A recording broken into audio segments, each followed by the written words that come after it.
What's going on, farmers? Today we're in the shop, which is a good place to be because it's about 82 degrees out and humid. And you might wonder why I have long sleeves on. Well, the shop's air conditioned, so it's nice and cool in here, hot outside. So this is the place I want to be.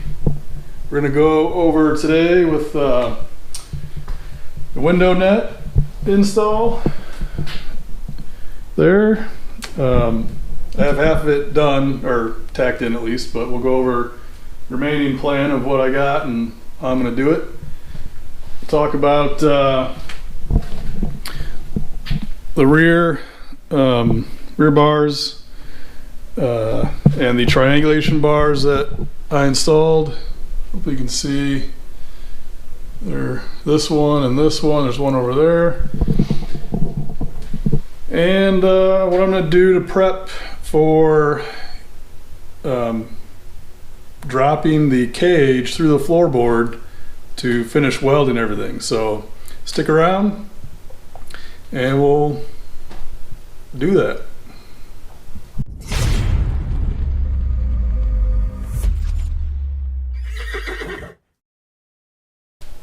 Alright guys, just before we get started, I wanted to go over some goodies I got delivered. You got to take advantage of the deals during the holidays. So this here is a Team Z Kirky, well actually I don't know if it's Kirky specific, but it's the seat mount. These are the brackets that actually mount to the seat, and then these mount to this piece down here, which mounts to your stock seat bolt locations. Now they didn't really clarify it in their description, but it's one piece. It's not a set or a pair. So you have to buy 2 units in order to install racing seats on both sides of your car. So that kind of didn't make me too particularly happy, but it is what it is. Down there, ordered some new carpet from LMR. Big Jegs box. Got a couple pieces while they had their sale.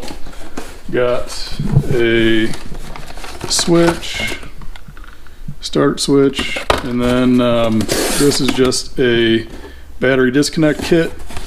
It really doesn't look like much because it's in the box. Now this here, this beauty, this is the Marilat Racing upper torque box piece.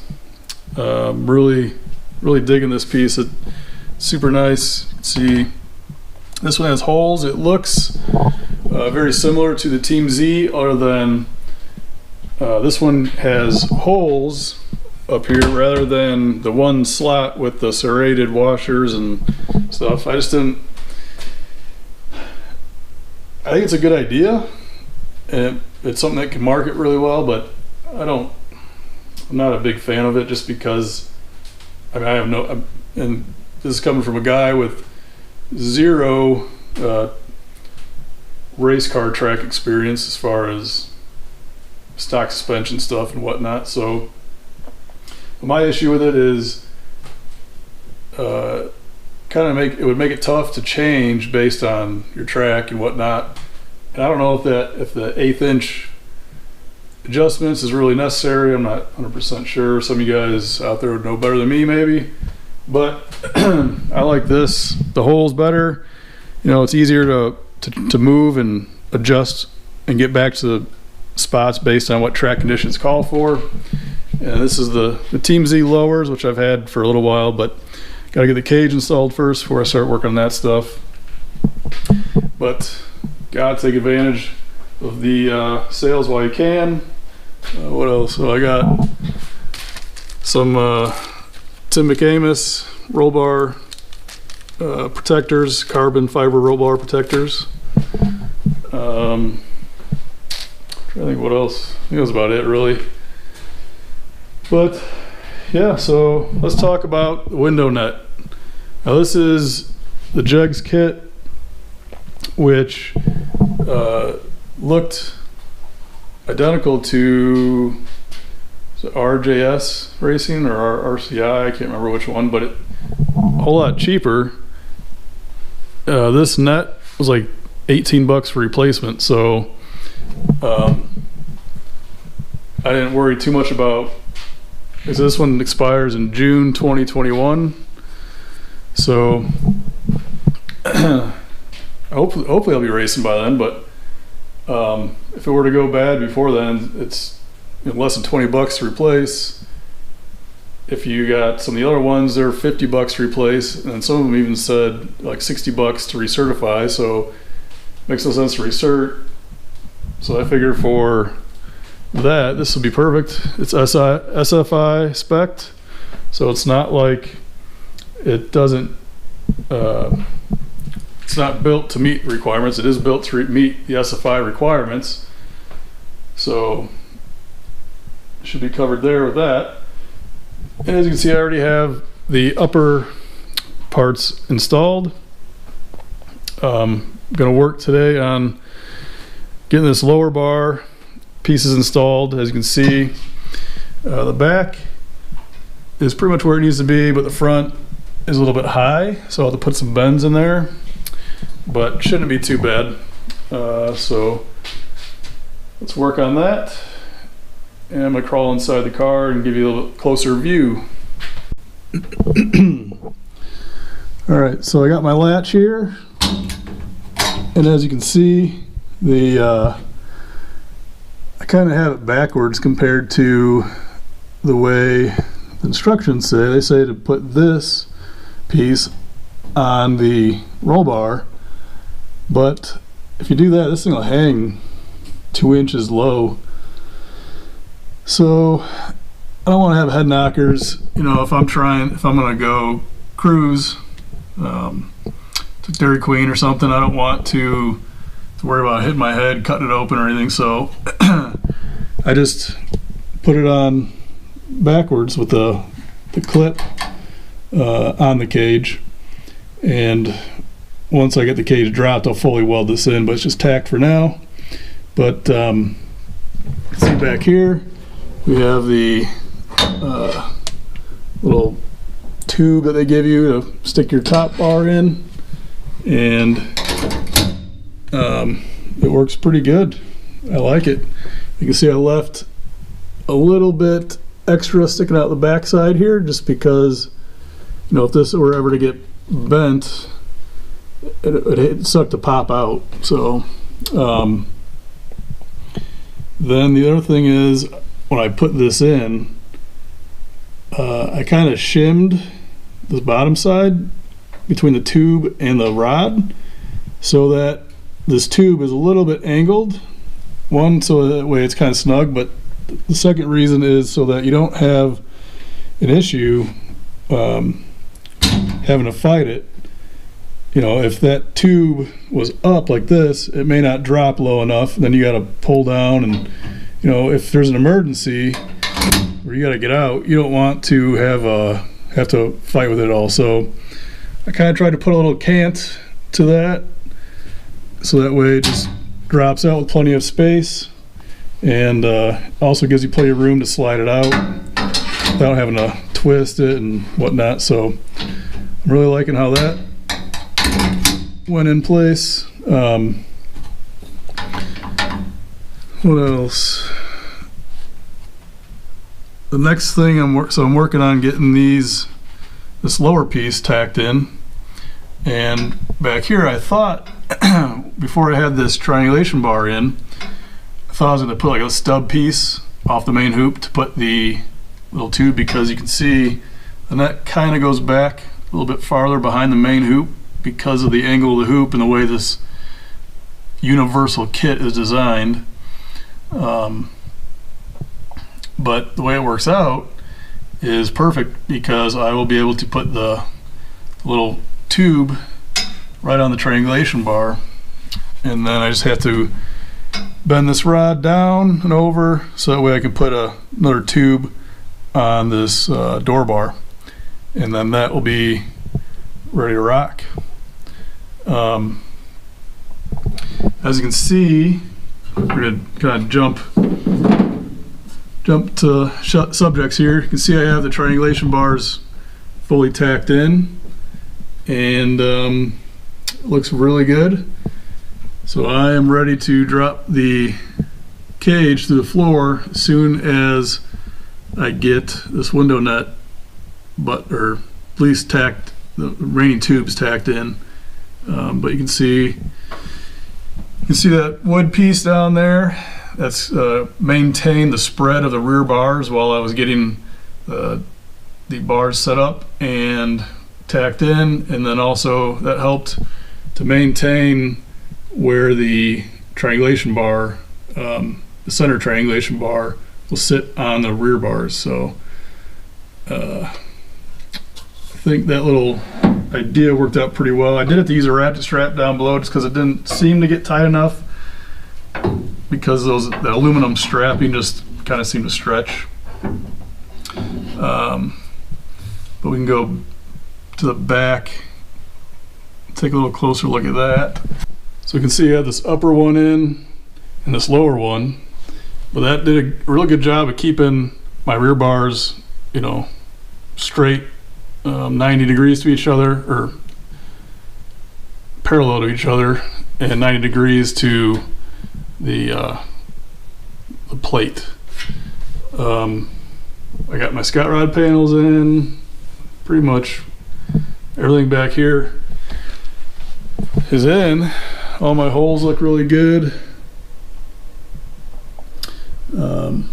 So yeah, I'm really excited to get in there and see the light down the tunnel now. So all right, so I just whipped up this little bending fixture. Just a couple of lag bolts that I had laying around, 1/2 inchers, on some bent up 1/8 inch plate. And basically I just heated up my rod. Well, I had marks on it where I wanted it and everything. Heated it up, and then just had it in here, and just heated up as I bent it. And I got me a nice, probably like 88 degree bend in it. It's pretty close. So I'm just kind of letting it cool down right now. Don't want to quench it or do anything like that. Just let it air cool when you do this stuff. Then I'll have to put a second bend in it. Like, I don't know, I gotta find the mark for it and everything, but it'll be bent up from this location here. So, and that will be on the door bar. So getting close. Yeah, just a couple pieces of stuff laying around, welded together, and a little torch. I'm just using a MAP gas torch for this. It takes a little while to heat it up, but it does the job. And this is only 1/2 inch rod, so I think it's 1/2 inch rod. But yeah, maybe 3/8 rod. Anyways, pretty easy. All right, I'm in the car, and you can see here I got my double bend in. Turned out super nice, and really glad because I kind of eyeballed it. You can see that the tube for the window net is on the triangulation bar with the pin through it. Up top you can see that tube, and everything's on the main hoop. And again, the latch, so that comes down. Pull this out, and then just gotta pull the pin, slide it back, comes out the front, slide it forward, and it's out. Pretty simple. I like the way it turned out. The most difficult part was just the kind of figuring out where to mount everything, because you can't really attach it in either spot without having something actually welded in. So that was the most difficult part. I'm a little maybe not worried, but have some qualms about maybe it could have moved forward a little bit. I'll show you here. So like I was saying, I kind of wonder if I maybe should have moved it forward a little more. You can see the back corner is kind of behind the main hoop, but just barely. And the top corner is in front of the main hoop. And then you can see here that I should have left my halogen on, but I could have moved it maybe up to here, which would only got me another 1.5 inches. But I'm not too sure if I think it will be. I'm just not too sure without having without having the seat in if I'll be totally behind that or not. I mean, I'm a little bigger than average, I guess. I don't know what average height is for today, but I'm 6'1", so 6'2" on a good day. But you know, we'll see here, I guess, once I get the seat installed. But yeah, I think looks good, and it turned out nice. So next I can start cutting the floorboard. What I'm going to do, because the rocker bar is above it and I can only go so far, maybe 3 inches. I can only drop maybe 3 inches, but I don't think that'll be enough for me to get good welds in on the stuff against the roof. So I'm going to cut just about maybe 3 inches away from the rocker, cut all the way down.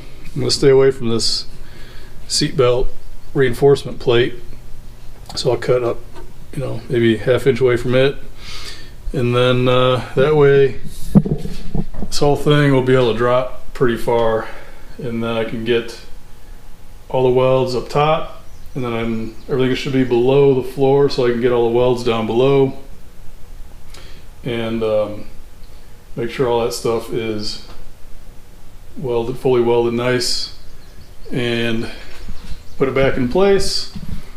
Then weld the kickers back in where they belong, the subframes and the rockers. Weld the rear bars to the plates back here, and then the cage will be, well, while it's down, I'll paint the top part of it, and then pretty much I'll paint everything that I can't really get to very well with it in position, and then I'll raise it up, weld everything back in, so that way it's in the car 100%. Then I just got to put in the seat back bar.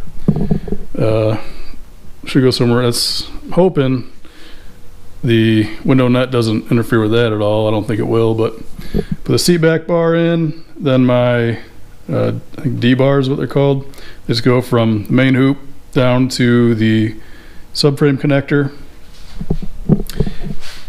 and then the cage is done. That's an 850 cage.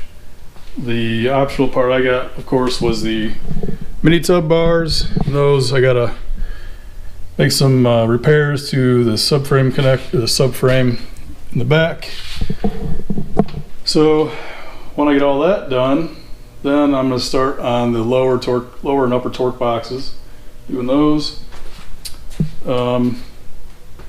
Starting to buy some stuff for wiring, and get that started. Yeah, it's a lot, that's for sure, and doesn't go nearly as fast as you think it will. So but anyways, guys, you know the drill. Get in that garage, turn that dream into a goal, and crush it. So see ya.